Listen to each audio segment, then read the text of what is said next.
Dankjewel. Ja? Ja.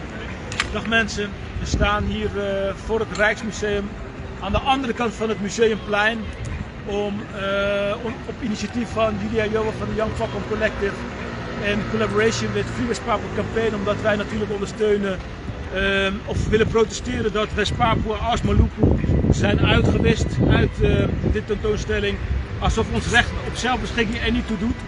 Daarvoor staan we hier op de laatste dag van de tentoonstelling om ons eigen campagne en de discussie erop los te laten dat het een eenzijdige perspectief is waarbij ons volkeren geen recht wordt gedaan. Daarvoor staan we hier vandaag. U kunt nog deelnemen tot 3 uur. Nogmaals, we staan hier aan de andere kant van het Museumplein. Kijk even mee. Hier bij de ingang is waar we dus staan. Aan de andere kant van de poortjes.